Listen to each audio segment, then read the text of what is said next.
அஸ்ஸலாமு அலைக்கும். எல்லாரும் எப்படி இருக்கிறீங்க? நானும் ரொம்பவும் நல்லா இருக்கிறேன். இன்னைக்கு இன்னும் ஒரு யூனிக்கான வீடியோவில் உங்களை சந்திக்கிறதுல ரொம்பவுமே சந்தோஷம். இன்னைக்கு நான் பார்க்க போகிறது பனானா மில்க் ஷேக் எப்படி செய்வோம் அப்படின்னு சொல்லி. ஸோ அதுக்காக பனானா, மில்க் அண்ட் டேட்ஸ் இது மூணையும் வச்சு ரொம்பவும் சிம்பிளாக டேஸ்ட்டாக நாங்கள் எப்படி செய்வோம் அப்படின்னு சொல்லி பார்ப்போம். ஸோ இந்த வீடியோ உங்களுக்கு ரொம்ப யூஸ்ஃபுல்லாக இருக்குது. உங்களால் முடிஞ்ச அளவு ஸ்கிப் பண்ணாமல் பாருங்கள். வாங்க இப்போ எப்படி செய்கிறேன்ற வீடியோக்குள்ளே போய் பார்க்கலாம்.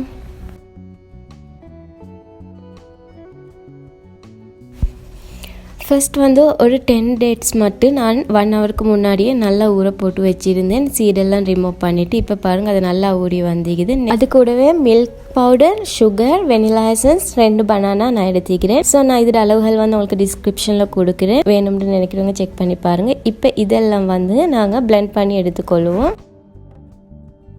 இப்போ ஃபர்ஸ்ட் நாங்கள் ஒரு பிளெண்டர் கப் எடுத்து அதில் மில்க் பவுடர், சுகர் அண்ட் தண்ணி 2 கப் சேர்த்துட்டு இது நல்லா நாங்கள் பிளெண்ட் பண்ணி எடுத்துக்கொள்வோம். மில்க் பவுடருக்கு பதிலாக உங்களுக்கு ஃப்ரெஷ் மில்க் கூட சேர்த்துக்கலும். ஸோ எல்லா டோட்லேயும் மில்க் பவுடர் கிடைக்கும். ஸோ நான் அதுக்காக இன்றைக்கி மில்க் பவுடரில் செஞ்சுக்கிறேன். இப்போ இதெல்லாம் நல்லா நாங்கள் பிளெண்ட் பண்ணி எடுத்துக்கொள்வோம்.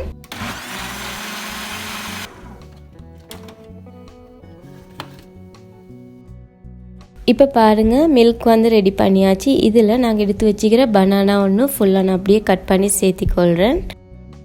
அண்ட் இது மாதிரி பனானா மில்க் ஷேக்ஸ் ரெடி பண்ண போல் இஃப்தார் டைமில் எப்போவுமே வளமையாக ஒரே மாதிரி ட்ரிங்க் இல்லாமல் கொஞ்சம் வித்தியாசமாக இருந்தால் எல்லாருக்குமே கொஞ்சம் விருப்பமாக இருக்குது. ஸோ நெக்ஸ்ட் இதில் நாங்கள் ஊற வச்சுக்கிற டேட்ஸை சேர்த்திக்கொள்வோம். நெக்ஸ்ட் இதில் வெனிலா எசன்ஸ் ஒரு 1/2 டீஸ்பூன் அளவுக்கு சேர்த்திக்கிறேன். சேர்த்துட்டு இதில் நான் yellow கலர் ஃபுட் கலரிங் சேர்த்துறேன். ஏன்னு சொன்னால் நீங்கள் விருப்பம்னு சொன்னால் சேர்த்துங்க, இல்லைன்னு சொன்னால் உங்களுக்கு ஸ்கிப் பண்ணிக்கலாம். பனானா மில்க் ஷேக் பண்ணதுக்கு அப்புறம் இதோட கலர் கொஞ்சம் சேஞ்ச் ஆகும், ஒரு ஆஃப் ஒயிட்டில் போகும். ஸோ அதுக்காக கொஞ்சம் கலர்ஃபுல்லாக இருக்கட்டும் அப்படின்னு சொல்லி yellow கலர் நான் சேர்த்திக்கிறேன். சேர்த்துட்டு இதெல்லாம் நல்லா நாங்கள் பிளெண்ட் பண்ணி எடுத்துக்கொள்வோம். அண்ட் இதெல்லாம் பிளெண்ட் பண்ணதுக்கு அப்புறம் கடைசியில் நான் ஐஸ் கியூப் சேர்த்து அதையும் பிளெண்ட் பண்ணி எடுத்துக்கொள்கிறேன்.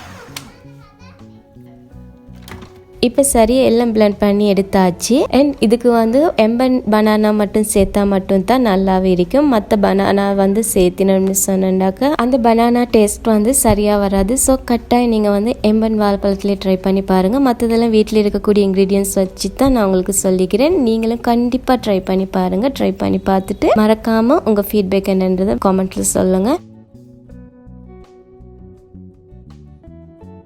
இப்போ பாருங்கள் உங்களுக்கு பார்க்க போலே விளங்குது எவ்வளோ திக்காக வந்திக்கு அப்படின்னு சொல்லி. அது மாதிரி இதில் டேஸ்ட்டும் அவ்வளோ நல்லா இருக்கும். குடிக்க போதான்னு சொல்கிற அளவுக்கு நல்லாவே இருக்கும். அண்ட் இப்போ இதை நாங்கள் எங்களுக்கு விருப்பமான ஒரு கப்பில் ட்ரான்ஸ்ஃபர் பண்ணிவிட்டு அதில் கசகசா, அதுக்கப்புறம் எங்களுக்கு விருப்பமான ஒரு ஐஸ்கிரீம், பனானா ஐஸ்கிரீம் அப்படி இல்லைன்னு சொன்னால் வெனிலா ஐஸ்கிரீம் சேர்த்து அதுக்கு மேலால் நான் கொஞ்சம் ஒரு கலர்ஃபுல்காக ஹனி சேர்த்துக்கிறேன். சேர்த்துட்டு இதை சேவ் பண்ணுறதுக்கு தான் இருக்குது. ஸோ இந்த வீடியோ உங்களுக்கு ரொம்ப யூஸ்ஃபுல்லாக இருந்திருக்கும் அப்படின்னு சொல்லி நான் நினைக்கிறேன். அப்படி இருந்துன்னு சொன்னாக்க லைக் பண்ணுங்கள். நீங்களும் பார்த்து இன்னொருத்தரும் பயன்பெறதுக்கு ஷேர் பண்ணுங்க. யாரெல்லாம் ஃபர்ஸ்ட் டைம் பார்க்குறீங்களோ மறக்காம சப்ஸ்கிரைப் பண்ணுங்க. இது மாதிரி இன்னும் ஒரு யூனிக்கான வீடியோல உங்களை சந்திக்கும் வரை until then take care, bye bye.